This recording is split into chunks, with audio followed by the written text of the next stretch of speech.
Good evening, everyone, and welcome to another edition of You Ought to Know Live, seen and heard live every Tuesday evening, 7 p.m. Eastern Time, and we would love to talk to you. All you have to do is follow us on YouAutoKnowLive.com. That's YouAutoKnowLive.com.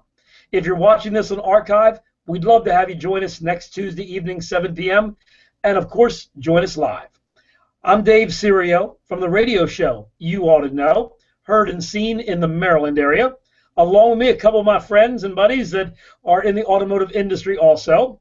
We have Mike Lambert from the Shine Shop, who is a detail extraordinaire. He is the premier detailer in the state of Maryland, and I think in the all 50 states. And then we have Dave Winward from Jasper Engines and Transmissions, the all-knowing, the all-knowledgeable when it comes to remanufactured engines, transmissions, differentials, diesel engines, you name it, he knows it, and if he doesn't know it, he'll make it up. So it's good to have you guys here. We're going to start with Mr. Dave Winward, who just beat Mike Lambert in by a split second to get on the show before today, so we're going to bring Dave up. How are you, Dave? I'm doing great. I'm ready to make up a bunch of things tonight. No. So you got to put some truth in there somewhere, okay? That's all we ask, just a little bit of truth. I'll give you as much as I can. Well, I'm going to be more knowledgeable next Tuesday when we get on the air because I'm spending the day, Monday, in, where am I going? I'm going to Indiana. Mm-hmm. Jasper, Indiana. Looking forward to it. So getting a tour of the plant. Oh, okay. No, I've got my phone and my iPad, so I'll bring those. There you go. Very good. Now, I'm going to be seeing a different factory than I saw in 1999, right? Yeah, you might be seeing a few different ones. We have our main facility right in town in Jasper. We have the second plant, which is in the next county over, Crawford County. And then we have our new, we call it the Power Drive facility, and that's where we're moving our entire transmission division to. So that's still kind of in the transitioning stages. We have a couple of pods set up, and they are units to where we build transmissions. And I think there's probably 3 or 4 pods set up, and you'll get to see what's going on there. Right now, it's just a lot of empty space, but eventually our goal is to have the whole transmission division there. Opens up a huge amount of room at the main facility, so we can focus on more gas engines and diesels in that area. Now, can I ask a question of you? Mm-hmm. You're in Indiana, which of course is Midwest, right? Mm-hmm. Okay, but you are near the central area of our country, correct? Yeah. Okay. Does it make sense to have one factory in the central part of the country, or would it make sense to have 2 factories, one like near the West Coast and one like near the East Coast?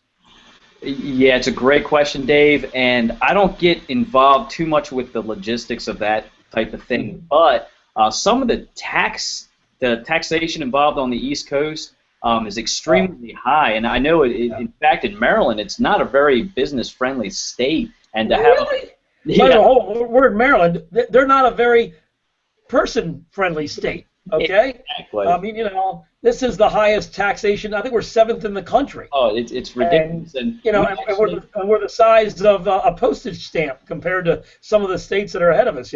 Yeah, and we have tractor trailers that go from Indiana to Baltimore and Philadelphia almost every night, and it's actually more efficient for us to just stock most of our stock in Indiana. If you call me today, I can still have the product delivered to you tomorrow because the trailer is going to be on the way. And the inventory tax, and we used to stock, I think it was close to 1,000 units in Baltimore, and we really trimmed that down for a lot of different, tax purposes, things like that. So we're trying to be as efficient and cost-effective as we can. And especially if you try to open up a factory on the West Coast, I think that's even worse as far as you're probably right. Expensive. Plus, the cost of living is very high. You got to do what most people in Maryland do. You got to lie about your inventory. Yeah. I can laugh like that because I don't have an inventory. Okay, I don't have to worry about that. If the state of Maryland is worried about 75 wool filters sitting on my shelf, then God bless them. Come on in, guys. Wool filters, air cleaners. No, nothing. Just wool filters. That's all I keep in stock. Wool filters and BG products. There you That's go. it. Because we don't need anything else. Everything else is available to us very locally, very quickly. Mm-hmm. And you can't keep air filters on the shelf anymore because there's so many different ones. So you might as well just wait and order it when you need it. Yeah. Let the poor guys in the parts houses pay for all that taxes. Mm-hmm. So anywho, so how are things going for David Windward? Good, very good. Things are relatively busy. I mean, this is normally our slow time of year, the fall and the spring. It's not hot, it's not cold. We do our best in those extreme temperatures. So cars right now, I don't know. Maybe you can give me some insight, but I'm not seeing them, have too many major failures. It seems like they seem to be running pretty smoothly. So. Well, we've been very busy. We've had a very good month. October's been great. That's good. So I can't say it's not because of that, but I do understand what you're saying. Extreme temperatures or just different temperatures definitely helps out our business. Not that we're looking for things to break down, but that is what we fix. We fix things that go wrong. Yeah. At least we try to. Mm-hmm. And today was 80 degrees, and they say possibly 32 on Saturday. So that's Maryland. Yeah. Just like the taxes, you never know what to expect. Yeah, and go to your auto shop, go to Dave's place, and get your antifreeze changed. There we go. Do it tomorrow. So tell us what's happening with Jasper. You've got a video for us tonight, or possibly a contest? Yeah, I got a video and a contest. Wow, you are prepared. That's what I like about you, mister. All right, so tell us about that rocket you just wished a terrible thing on, huh? I'm not going to talk about what I wish, but I went outside to watch the rocket being launched off, I think it's called Wallop Island in Virginia, and it was supposed to launch it last night, and it got postponed because apparently there was a boat out in the ocean in the danger zone, so they had to postpone it. So my wife and I and my daughter were looking for this rocket at 6:22, and unfortunately, and it was an unmanned rocket, so there was nobody in it, but it made it about 20 feet off the pad and just kind of blew into. It was a pretty significant explosion. A pretty significant expense, also, I'm sure. Yeah, and I think they were delivering. Somebody covered that, Yeah, supplies to the space station, and but there's a Maryland native that's up in the space station, so I hope he's got enough food. Toilet paper. I hope so too. Toilet paper, yeah. I hope so too. All right, so let's try the video first, and then after the video, we'll go over and talk to Mr. Mike. Sure. What I wanted to share, the last time I was out at the plant, I was very impressed with some of the machining operations, and this is a cylinder head that we freshly machined, and I wanted just to talk briefly about the finishes, the surface finishes. So what we'll do is let's take a look at this video. All right. And this is freshly machined. It looks like it's probably, I think it's a 5.7 Hemi. Okay. Now we're talking, aren't we, Mike? Yes. I don't want to see one of them. No, hopefully we never see ours in this condition. They're getting redone. But you can see how smooth and flat that surface is.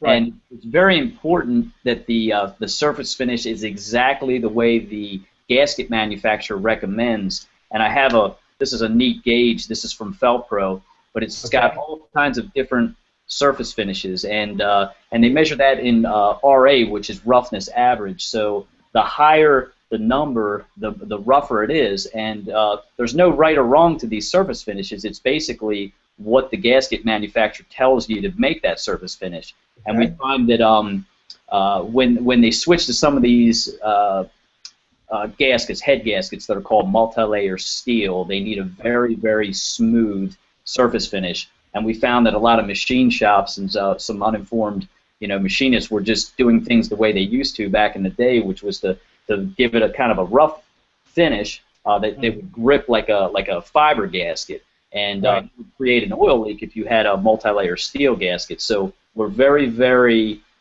critical about getting these exact surface finishes and setting up the machines properly and having the correct machines to do it. Now, do you have a specific gasket company that supplies gaskets to you?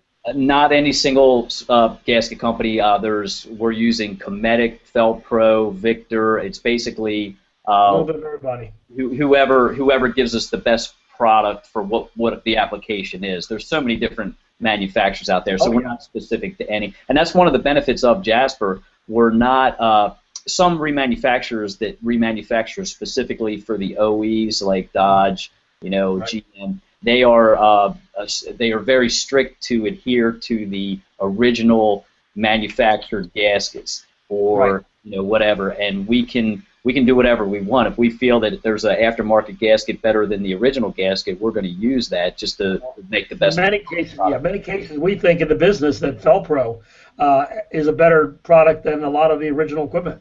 Yeah, and a lot of times Felpro will redesign gaskets. Like the big one was the 3.0 gaskets. Yeah, 3.1, 3.4 intakes. Yeah, absolutely, and Felpro made that metal gasket, and that fixed all those problems. So if you're putting the old stuff back on, you're going to run into the same issue. Gotcha. All right, very good. Well, hold on just a moment, because when we come back, we've got a contest that we'd like you to run, and you're going to tell us about last week. Did we have a winner last week? No, we had some good guesses, though. Okay, that's good. Very good. All right, on our way to Mr. Michael Lambert from the Shine Shop, Mr. Shine Shop himself. How are you? I'm good. How about yourself? Good. That's a very interesting car sitting behind you. We can see the reflection in the sliding glass doors as well as, of course, right behind you. Tell the folks what you got there. This is a 2007 Jaguar XKR, the supercharged V8 model, convertible, or drop head coupe, as they say. Very good. Did you drive this vehicle? No. Pretty much drove it out of the driveway and into the shop. That's pretty much it. Oh, okay. All right. It's a very, very nice looking vehicle from what I see. Is that white or silver? Very attractive. Silver metallic with a black leather interior, all the wood trim that Jag always puts in them, but very nice car. Very nice. Very good. And this particular owner has had, this is the third car to you this week. Yes. We had the dreaded Aston Martin on Saturday. Well, hold on now. Dreaded Aston Martin. Now, I heard it was a DB7, correct? Yeah, it's a DB7 convertible. Now, why would that be dreaded to you, Mike? I mean, you love cars. I love Aston Martin. And it's and you love Aston Martins. I mean, you have a dog named Aston Martin. I do. Okay, so I can't figure out why would you call this vehicle dreaded? Well, it didn't love me back. What do you mean it didn't I love you back? I was trying to show it the love, and it wouldn't love me back. It decided to go to sleep on me. You put an Aston Martin to sleep. It did. It went right. Don't say that near your dog. He'll be running the other direction. It went to sleep like my dog does. But it completely shut itself down for some reason. And when did this happen? What were you doing to the car? Vacuuming.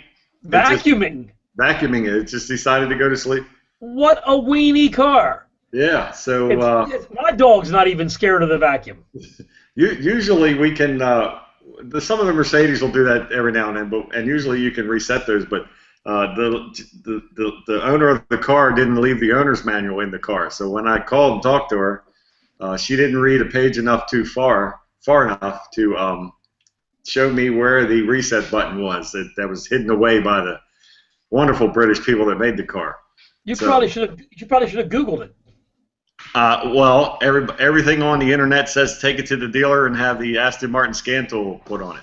Oh, that ain't fun. That ain't fun. But luckily, the owner's manual didn't say that. So what did you end up doing? Tell us the story. So she drove all the way down here from where her house was with the owner's manual. We went one page further in the owner's manual, and it showed me exactly where the reset button was. And 5 minutes later, she was on her way, and I was back to work after an hour and a half of nothing, being able to do nothing. So. What do you mean not to be able to do anything? The car just died. You weren't locked out, were you? Couldn't move the seats. Couldn't do anything that I had to do to finish the inside. So anyway, we got it done. That was fine. Okay. And then after that, we did her. She has an E-Type 72 E-Type Jag coupe. 72. Yeah, very nice car. It's been totally redone. It's wow.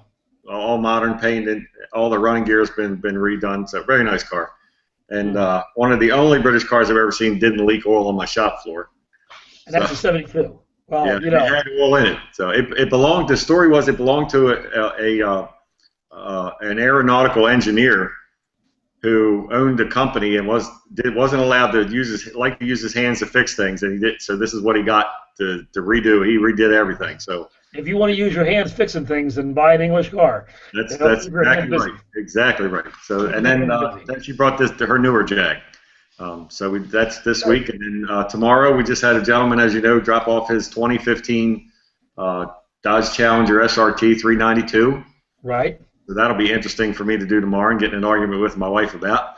Well, So, tell them why you'd be getting in an argument with your wife about this. no, I'm really. I haven't had a chance to look at it yet. I'm really interested to see what they've done with the interiors. When's the last time you did a Challenger that got you in trouble? That would be yours. And what happened? What happened after you did my Challenger?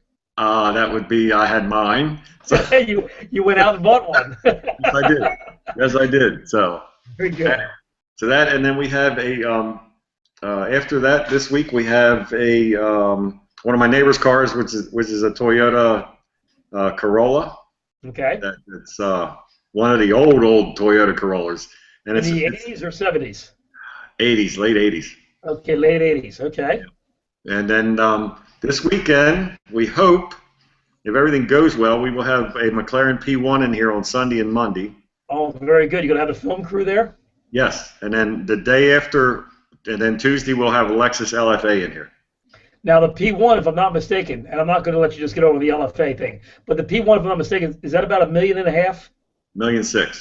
1.6. Yeah. Wow. Depending on how you outfit it. So, I mean, it's all bespoke, as they call it. You pick everything. So. Well, I'm sure everybody viewing right now is used to having $100,000 plus adoptions. That happens all the time. Yeah, yeah. Yeah. And it's amazing. The car's just amazing. So hopefully that will be here. It's in Philadelphia now, getting paint protection film put on it. It arrived in Philadelphia on Saturday, I believe. So now it should. We're hoping, and the owner's hoping it'll be here for Sunday and Monday. So now we need a short video that you can show next week, or whatever, show next week about this. Okay, so make sure when Ammo NYC comes up there to do some videos, they do a real short one, minute or two, about a 2-minute video over the car and you and also him. Okay. Well, I don't know if Larry will be here this weekend, but we're going to eventually do something with him. But we'll have people here that can do that. Okay, very good. They know how to do that. I mean, you're definitely going to have a video crew there, right? Yeah, we're going to have probably Rich from Hunt Valley will be here. Good. He's really good at that stuff, so we'll take care of that. And then when a gentleman picks up his P1, he's going to drop off his LFA. Now, for those of you that think we're talking, like sign language here, the McLaren P1 is the newest McLaren, and it is a beautiful automobile. And then, of course, the LFA has been out for, I'm going to say, probably 6 years. Yeah, this is number 35 that was produced, so it's an early one. Yes, and they haven't produced that many of them. I'd say they're probably no more than maybe 1,500 or 2,000 in the world. Yeah, I understand it was like one for every dealer in the United States. Okay. And then probably some other ones here and there. But right. That's an exotic sports car from Lexus, and that went at the time, which we thought was outrageously priced, $475. Yeah. But when you see other cars for $1.5 million that really aren't much faster, yeah, in that situation. This gentleman told me that it cost Lexus $1 million a piece for those cars to produce. Oh, I believe it. They lost money on every single one of them, and now wholesale's about $250. You can buy one for. Oh, okay. Well, something just one of my lights up top of the roof, the ceiling, just lost its cap, and it hit me with it. So that was pretty good. The dog didn't get hit, so we're okay. Okay. So anyway, anywho, that's about it. Good news. And you got a lot going on. That's a good thing. Yeah, we're doing real well. And tomorrow it's real exciting because the new Challenger is going to get the first of our new coating, Gion. He's getting the Mose Plus, which is the first time we'll be doing that on a customer's car. So he was real excited about it, and so are we. Well, good. And I've seen it on your car, and your car is an all-black Challenger, just like this gentleman is. So Randy's going to be happy with it. Yeah, I'm real excited to get it done for him. He's a very nice man, and to trust me with his car, it's only a couple days old. It's real nice. Well, we've mentioned this a number of times on the show, and you got mine 7 days after I bought mine. It's what you do because you take such great care of the cars. You do a great job, and these cars come out looking better than new, and that's hard to believe, but it is really true. You say to people, a lot of times you see an advertisement for cars, they say showroom condition. Well, I can honestly say when I got my car back from you, that it was better than showroom condition. Well, I appreciate that. That's what we strive to do. So there you go. Mike Lambert from the Shine Shop, your contact information. Your phone number is 410-833-1632. You're located in Reisterstown, Maryland. And I won't spell Reisterstown for you, but anybody in Maryland knows where that is. If you're not in Maryland, just know that he's in Maryland. That's all you need to know. And, of course, the website is theshineshopAutoDetailing.com. And pricing and information on Gion and also information on cars that you've done in the past are all on the website. Yep, everything's there. My wife's done a wonderful job of that, and especially with switching from one product line to another. She spent a lot of late nights getting it fixed up and getting all the additional information on there. Well, there's probably a kitten or a cat keeping her awake anyway, so don't worry about it. Probably. There you go. All right, Mike, hang in just one moment. We'll be back with you, okay? Yes, sir. I got a quick tip too when we come back. Okay, great. I'm going to do a little shameless advertising. My show is called You Ought to Know. It's every Saturday morning, 7 a.m. until 12 noon. It is 5 hours of it on the web, live video and audio streaming at DaveSerio.com. My name is spelled DaveSerio, DaveSerio.com.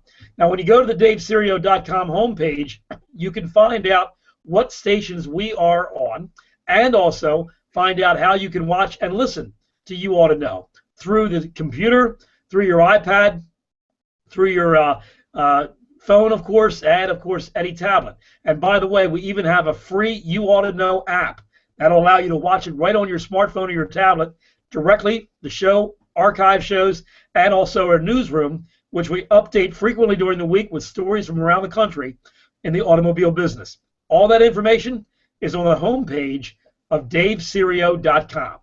Let's go back to Mr. Dave Winward from Jasper Engines. Dave, you've got yourselves a contest for us, right, buddy? Oh, absolutely, Dave.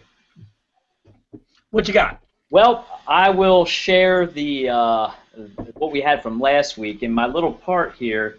Okay. This little thing, and I think, and I can see why I got some of the answers that I did, because when I hold it up here, it looks a lot bigger than it actually is, but it's actually a very small little piece. And right. The one answer I got was it looked like the spring on a hood latch. Okay. And then I got, my favorite was our friend from Australia said, Dave, he goes, it looks like some kind of car part with a spring. Well, you're the winner. Yes. Okay. Yeah. Although that is correct, it's not quite close enough to get. It wasn't specific enough. I think is the problem. Yeah, it was a little vague. Yeah. Yes. But this is actually, it's a power valve out of a Holley carburetor. There you go. They've used these things probably, I don't know, it's got to be 40 years. Yeah, they're still using remanufactured ones, yes. Yeah, and you can still buy these things brand new. Holley still makes carburetors, and most of them are just on hot rods and a lot of boats and things like that. But right. So this week I got one, and this is for, let me see. This is actually I'm not going to give too much away. This is, let's pull up the picture. What is this? And this is a bunch of parts that Jasper sells in one nice big white box, and we put a bunch of prizes in there. What is the name of this thing that we sell? So if you can, and it includes a lot of parts like the spark plug wires, the air filters, fuel filters, belts, hoses, PCV valve, thermostat, spark plugs, and a water pump, and all these parts do have a warranty on them. So, and of course, you can't go to JasperEngines.com and find this answer, so don't try that, folks. Yeah, exactly. You got to call us up, and if you call us up for a price on an engine, we will quote the price on this thing. So if you can get that, I got a hat for you. There you go. Got a Jasper camouflage hat ready to go by telling you, Dave Winward, the first correct answer at jasperman73@gmail.com. I can't believe 72 people beat you before Jasperman, you know? Well, I think I went Jasperman 1, 2, and then that's the year I was born, so I figured. There you go. I got good news for you. I'm not trying to say I'm a little older than you, but that's the year I graduated high school. Hey, that's a good year. Yep. What are you laughing at? What are you laughing at, Lambert? I know you're older than me. I was 76. So. You ain't no spring chicken, mister. No, I'm not. Yep, I graduated high school the year you were born. Oh my God, did that make me feel old? All right. Well, anyway, Dave, congratulations. Thank you very much for the great contest. Looking forward to people being a correct email to you at jasperman73@gmail.com. And once again, thanks for joining us tonight, buddy. Yeah, thank you. Okay, hold on just one moment. Just got some finishing touches on Mr. Michael Lambert. He's got a tip of the week for us. What you got there for us, Mike? Well, we talked about this on the radio. I get a lot of phone calls from people asking about the clay bar and how to use it and things like that. And the biggest thing they say is, when do I know I need to use a clay bar? So I tell people, take your bare hand and rub it over the paint gently. And if it feels smooth, then what you want to do is take your hand and put it in a plastic bag. Okay. And just rub that over the paint very gently. What the plastic does is it enhances the feeling in your fingertips. And you will be amazed at the difference that you feel with the plastic bag. So if it feels rough in the plastic bag, that's when you need to use a clay bar. Except for the fact if you have a coating on your car, you don't need the clay bar. It'll wash off. What kind of coating are we talking about? We're talking about like any ceramic coating. You don't want to use a clay bar on a ceramic coating because it'll damage the coating. So, okay. All right. So do you have a clay bar there by any chance to show the people? Not right here. I can get one real quick, though. Why don't you do that? Because we get an idea of what people are talking about. Clay bar is something that has been used in the industry for many, many years by professionals and has now become available very easily at auto parts stores. And it's not like a tough thing to use. So a lot of people, novices, can use clay bar. And that's how I buy it. This is a professional version, but it's basically the same as what you'll find in a store. I buy it in a larger brick, basically. All right. But I use a lot of it. Okay. It's basically it's clay. It comes like that. Blue is the mild version, and red is the tougher version. Red, it came from the body shops. It was called overspray clay at one point in time. Is when it first came out. It was meant to get overspray off of chrome trim and glass without doing any damage and without having to buff it off. Right. So it got it. Then detailers started using it, and then it became available to the general public, basically. Am I asking too much about you trying to get it in the position, get it in the shape that you would use it on a car? No, it's used like that. Okay, good. Just kind of flatten it out in a patty. Right. Okay, and then you basically rub it over the car with using a lubricant, any detail spray, anything like that. And if you buy a kit in the store, it comes with everything you need. Okay. And then you just gently rub it over the car. You're not trying to sand the car, so you don't need any pressure. And then that'll pull anything that's stuck on the top of the paint, pull it right off. And you'll see it'll get dirty, and then you fold it up and then make it into a patty again. And then people always ask me, well, when do I throw it away? There's two things that you need to remember. If you drop it on the floor, you throw it away. You can't look over your shoulder and see if anybody saw you drop it and use it again. If you drop it, throw it away, no matter if somebody's looking or not. That's right, because the dirt on the floor is way different than the dirt on your paint, and you'll never get it out of the clay.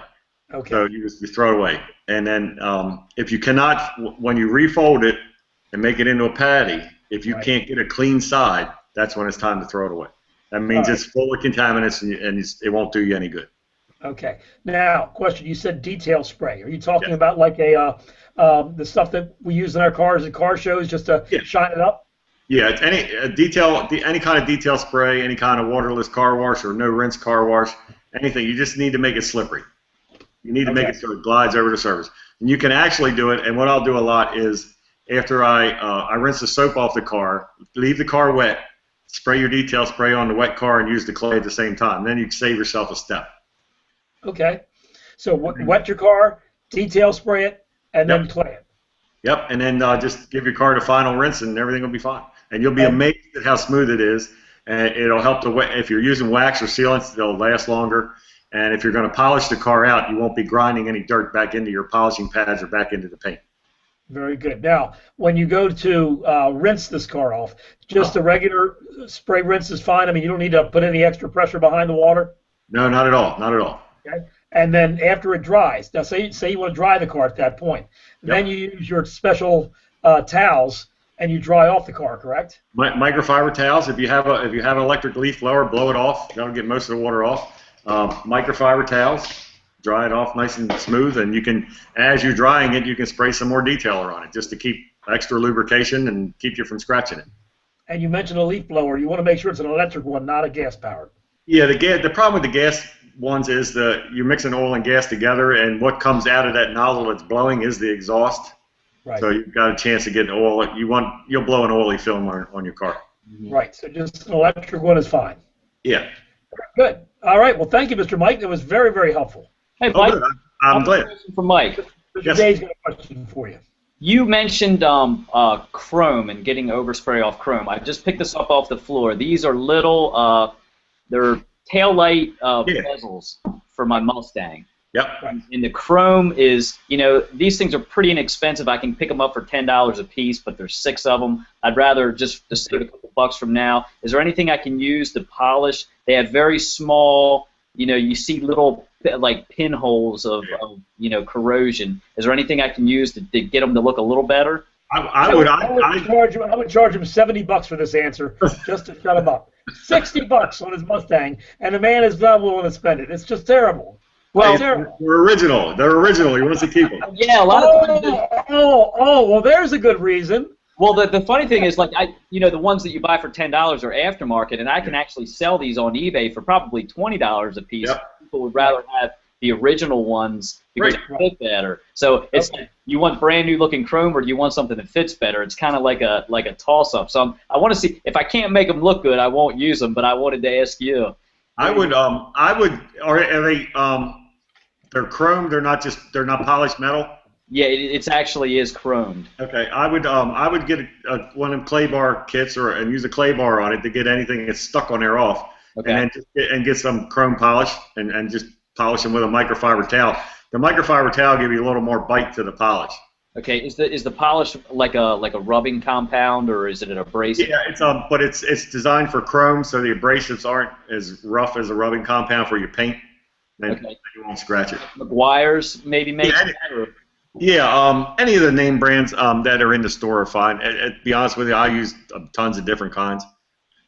Okay, yeah, because I took some McGuire's. It was just a detailing. Actually, I got one of them sitting here. The actual lenses. Yeah. I used just some finished detailing of polish, and they polished up. They look brand new. The lenses through the plastic.